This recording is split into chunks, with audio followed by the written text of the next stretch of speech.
Hi, welcome back. I'm Christian, this is Crowland Publishing. Been a while since I've done a video.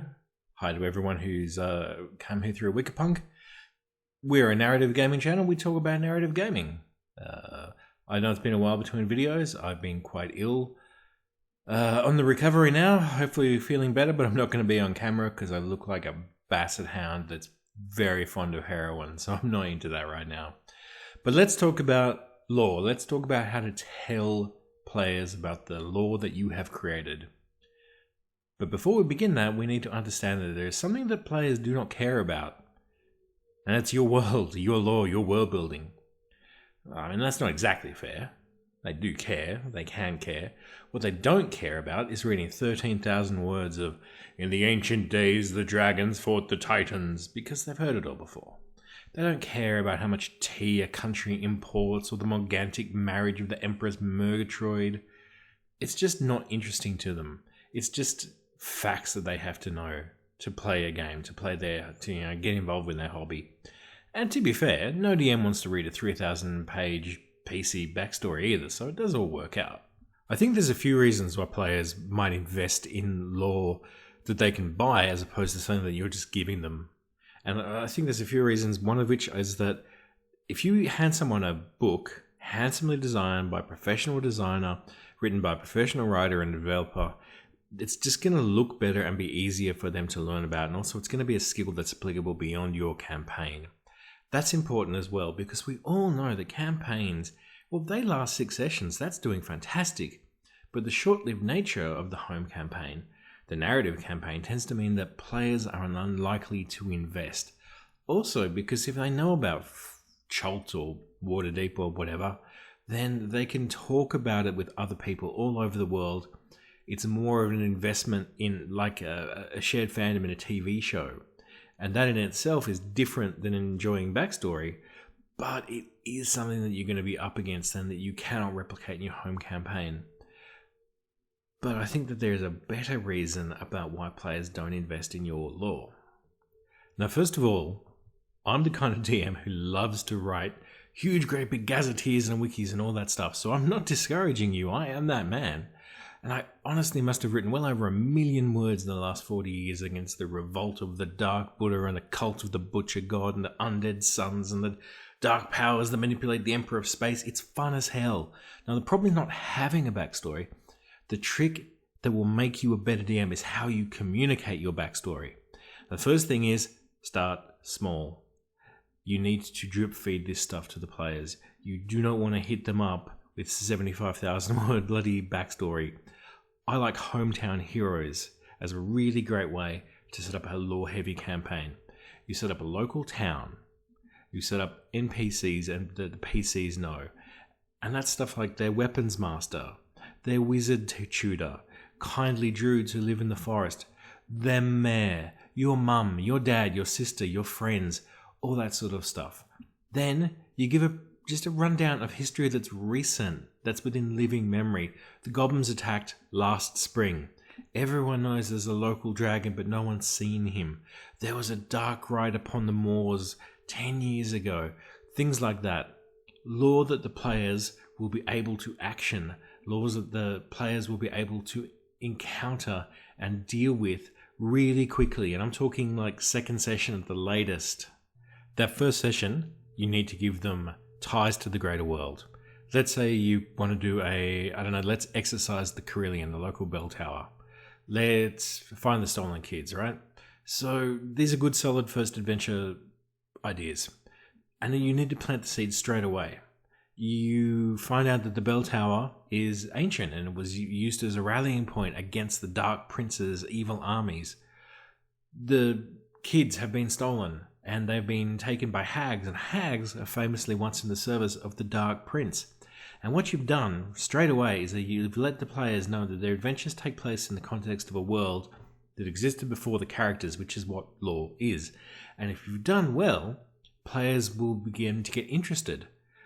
So who's this Black Prince? Hags. Who had command of hags? When did this happen? The good thing then that you get to decide is that if you want to let them know, do they just have this information with them and then you tell them? Or do you make them investigate? I think you should make them investigate, although both ways have good sides to them. But the important thing is that you have given them things that they can follow up on if they want to.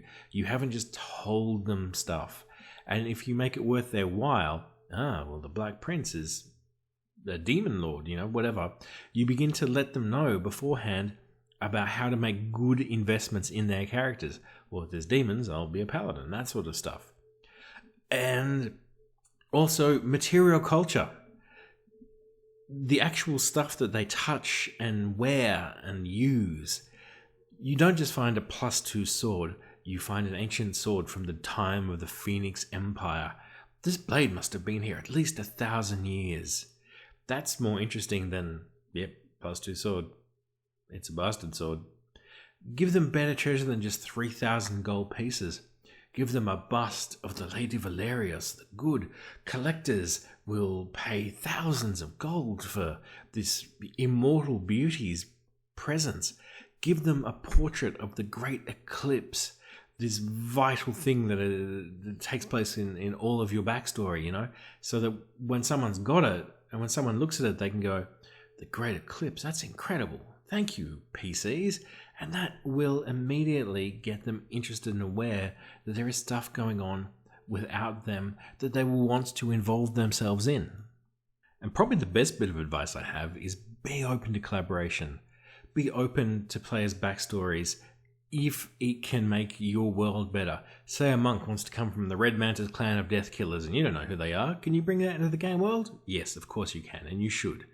Because a player backstory is really just a player saying, I think it would be fun if I encountered this in the course of the game. And it's pretty easy and it's pretty fun to accommodate people.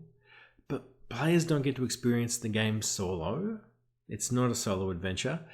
Make that player's backstory reach out and grab the other PCs. It's the way to go. Because other PCs will be interested in it. Players will be more interested to listen to other players go, oh no, this man killed my Sifu. This man is responsible for the destruction of the library of blah, blah, blah. That will induce other players to go, wow, we should help out our friend. Because not only will players be likely to understand that they should help out their player friends, the PCs will have emotional links to other PCs. As a good trick, you're going to like this one actually, TMs. Act like you don't want to give players information. Act as if they're big clues you're worried about them discovering. It's like hiding a treat from your dog. They will go nuts for it when they smell it. So if you act kind of shiftily like, do you really want to know who the Lord of Darkness is? Players will go, the DM is hiding stuff from me. I need to know. It's a good trick. Give it a go. So all you really need is a strong starting location, a few fleshed out NPCs, or use the NPCs that the players bring with them, and then slowly but surely introduce the lore and the backstory as a part of gameplay, as a part of the treasure that they get, as a part of their player backgrounds. If they're not making complicated backgrounds, ask them if you would let them tie them in to your world's lore. If they're just, oh look, I'm a monk, why not say to them, hey, I've got this cool order of monks who fight according to the praying mantis technique. Would you be interested in having them as a backstory? Could work. Players might say, no, I don't want to do that. Doesn't matter. You've given them the opportunity and you've given them a chance to be collaborative with your game world, and you've given a chance to your game worlds to be communicated in a much more enjoyable manner than you just sending out email after email after email. I hope any of this was worthwhile. Like I said, it's been a little while since I've done a video. I'm still not quite right in the brain and the head. Thank you very much for listening. You can find us on Twitter, Crowland Pub. Wickerpunk will be for sale in a few weeks. Thank you. It's nice to talk to you all again. I'll see you soon. Bye-bye.